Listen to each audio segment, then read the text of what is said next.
Law firm. Just about everything went right for the Cowboys in Week 17 and now entering their final regular season game of the season on the road against the Commanders. The Cowboys can clinch the NFC East with a win. Dallas currently holds the 2 seed in the NFC, and the Philadelphia Eagles fell to the 5th seed after losing to the, at the time, 3-12 Arizona Cardinals.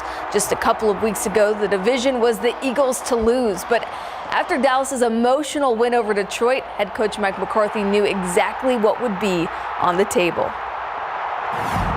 Yes, I mean it's nothing surprises me. You know, I was there rooting for the Cardinals all the way, my wife and I, in the fourth quarter. But no, you see it all the time. I mean, it's just such a competitive league. The NFC East crown will be settled this Sunday at 3:25 when the Cowboys kick off at FedEx Field, the home of the Commanders. New Year's Day saw 2 incredibly dramatic college football playoff games that went down to the wire. In last night's Sugar Bowl, down 6, the Texas Longhorns drove the length of the field in the final minute, fueled by that clutch 41-yard strike to Jordan Whittington, which helped set up Quinn Ewers with 4 tries at the end zone to walk it off. But Texas couldn't convert, and the Longhorns fell 37-31 to the Huskies, ending their final season in the Big 12, 12-2 overall. The Longhorns got in their own way a lot of the game, penalized 10 times for 66 yards and 2 turnovers. For whatever reason, we had some uncharacteristic kind of anxiousness at the line of scrimmage. And I don't know if that's because of the layoff or just, you know, sometimes being in the environment and you're a little excited to go play. But I thought we rebounded from those things, and you know, we ran the ball really well early in the game. But like I said, when you fall behind, it kind of stressed us where we had to kind of not lean on the run like we wanted to. And I thought that really changed as much of the game as anything, to where, you know, we really couldn't lean into the run and then, you know, complement it with the passing game. We had to really start throwing it and then mix runs when we could. All right, it'll be 2 undefeated teams in next Monday's national championship game, Washington against Michigan. I'm trying to be a leader for this team, both on and off the court. When my name's called, when my number's called, just be ready. You know, my main goal is always just try to win, try to help the team win as much as I can. So no matter what role I'm in the team, I just got to try to continue to do that. That was 4th-year guard Trey Jones on how he's approached his role off of the bench while the Spurs evaluate different players at the point guard position. The Jeremy Sohan experiment didn't last, and as it stands now, the Spurs have yet to identify a long-term solution within their current roster at the point. All right, Jones and the Spurs are in Memphis tonight. The action gets underway at 7 o'clock. San Antonio hoping to start the new year off with its 6th win of the season against the 10-22 Grizzlies, and Ja Morant is now back on the court. Hopefully the Spurs will be winning in Memphis. Mm-hmm. Yes. That walking winning. See what you did there. Yeah. We're going to take a quick break. Our KSAT Q&A is next.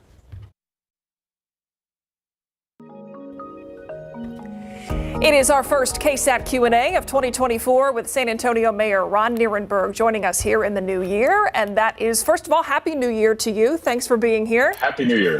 Happy New Year. We want to 24 is going to be a great year. Well, that's what we want to talk about. In terms of, you know, your last term here, a new year, what is really priority number 1 for you in this new year for the city? Well, it's hard to narrow down one, but we want to continue to make good progress on public safety. You know, we were pleased to see quality progress in terms of seeing a decrease in some of our high priority crime areas. We want to continue that effort. We are undergoing a huge boost in resources and personnel for the San Antonio Police Department, so we're going to continue to support the work that they're doing. Of course, top of mind for a lot of folks right now is the road construction and a lot of the construction projects that are underway as a result of what I view as lack of investment in infrastructure over the years. We're going to see a lot of those construction projects close up and finish up on the roads especially. But then, of course, there's always new construction that's coming on the back end. So people are interested in projects like Broadway, for instance, can go to the website sa.gov. In fact, there's a website just specifically for the Broadway street closures and the fact that that project's going to be wrapped up in the summer. BroadwayCorridorSA.com. They could go to get updates on that. So a lot of construction. The airport, which is one of the largest, if not the largest, capital improvement project in the city's history, will be underway this year with shovels in the ground.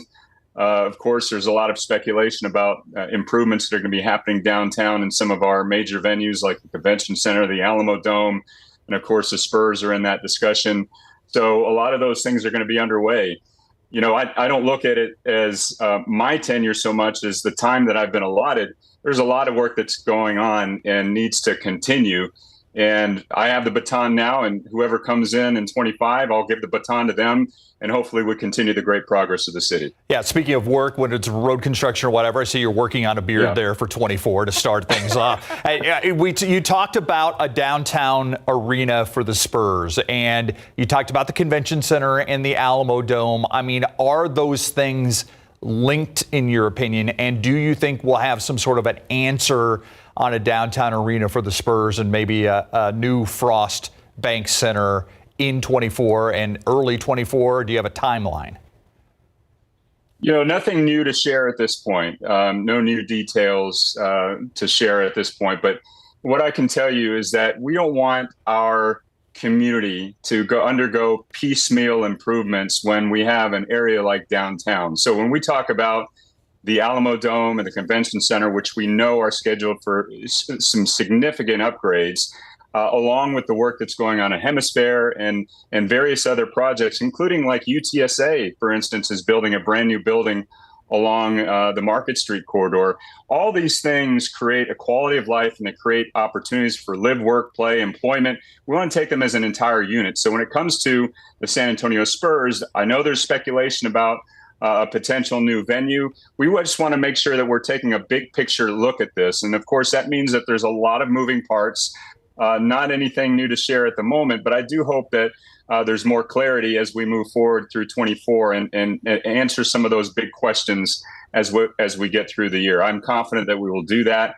And when we do that, it'll be clear that this city is continuing to make forward progress.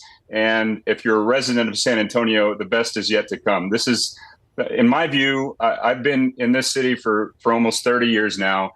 There's never been a better time to be a San Antonian than right now. And I think 2024 will continue to bear that out. Nothing concrete to share, but you know, Stephen, I love to ask. So of the conversations that have been happening, is baseball anywhere in that at this point? So we know that the San Antonio Missions need a new venue. And in fact, they're under obligations through the Major League Baseball system. The new minor league standards for stadiums makes it so that the current Missions Park is not up to snuff. And so we've got to make some significant improvements in that area. And if we're going to do that, we ought to take a big picture look again in terms of where would it best be? How can we make most efficient use of resources? What's the city's involvement versus the team's involvement? All those questions are important, and we want to answer them holistically. So it might not be a part of the downtown discussion, but it is part of the conversation in this city that we need to have resolved in 2024, and I'm confident that we will do that. We're running short on time, and before we let you go, I wanted to talk about Councilman Mark White and his DUI arrest recently. I know that you have talked to him. How do you view this arrest as a mayor, as a fellow person that sits on the dais with him, and is this a distraction heading into 2024? Well, you know, unfortunately, things like this are a distraction, and public officials at all levels, but in this city, at the city council and other areas, are and should be held to a higher standard. So I appreciate Councilman White's immediate acknowledgement of his behavior. It can't be condoned.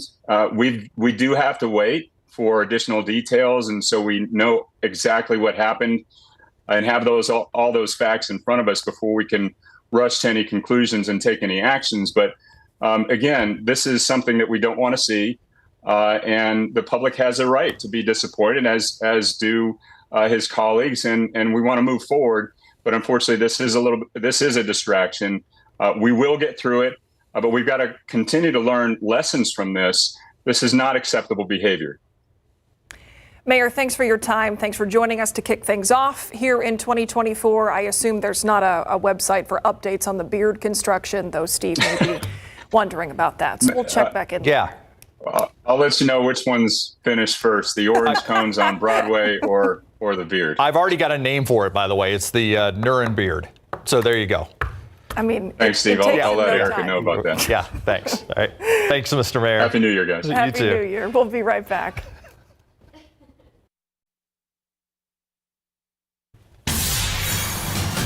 An important heads up, future and current college students. The new free application for federal student aid, or FAFSA, arrived during a holiday break, and there are a lot of changes. Karen Kafa with what to know and how the delay could impact colleges and students during the upcoming year. A trimmed-down version of the free application for federal student aid, or the FAFSA, is now available online. You never know what federal aid you might be eligible for. The new FAFSA, which will determine federal aid eligibility for the 2024-25 academic year, has reduced the number of questions for students from as many as 108 to as few as 18. The Department of Education says some applicants can complete the form in less than 10 minutes. The revamp, approved by Congress in 2019 and 2020, is a response to criticism that the previous process was too complicated and simplifies applications in two major ways. First, a tool connected with the IRS will allow all applicants to pull appropriate tax data from their parents' most recent income tax filings with their parents' consent. The student will go in and say, yes, you can pull any information on file at the IRS for me. And then the parent will also go in and do the same. Second, applicants can now skip questions that just aren't relevant to them. Also revised, the way aid is calculated. That's expected to boost the number of lower income students eligible for federal Pell Grants, which do not need to be repaid. But the new calculations eliminate the so-called sibling discount, where students who had a sibling enrolled in college were eligible for more aid. Colleges will begin to receive applicant data in late January, setting a tight clock for institutions that typically send aid award letters in March. They will be scrambling to get those turned around so that students and families have adequate amount of time so that they can consider all of their options and make their enrollment decision. In Washington, I'm Karen Kafa. Look outside with live cam, seen a lot of rain today. So what's the latest out there right now, Sarah? Yeah, we're going to see rain for at least another couple of hours here in San Antonio through the evening, although it will be winding down closer to 10 p.m. One area of thunderstorms working its way across the northern tier of Bexar County all the way up to Comal County, closer to Canyon Lake. The high temperature today, only 48 degrees because of the rain and the clouds. And as we look at rain chances tonight, again, by about midnight, they'll be done for the day. But we have another opportunity for rain right around the corner. Those details coming up.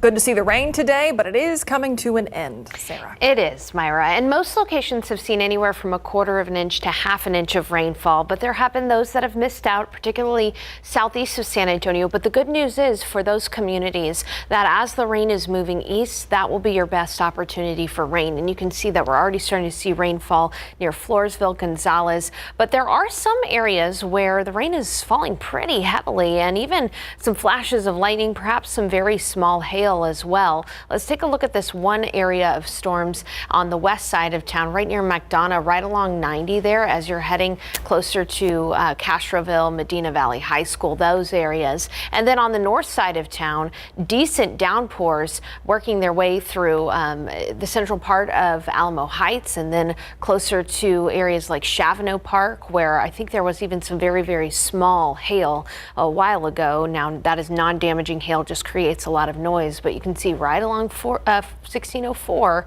right there, you've got some good heavy rain falling between the rim and Chavano Park, as well as up near Leon Springs. And then Bulverde, man, it's a little loud out there right now with plenty of flashes of lightning. What you're seeing here, as I tilt this to the side, these lightning strikes, those are positive lightning strikes. That means that they start from the very tip top of the cloud and work their way all the way down. They tend to be pretty loud, so bit of loud thunder and lightning bolts near Bulverde. But let's take a quick check too of power outages. Because these have not been that full of lightning, there may not be too many folks without power. In Bexar County just a while ago, there were about 400 customers without power.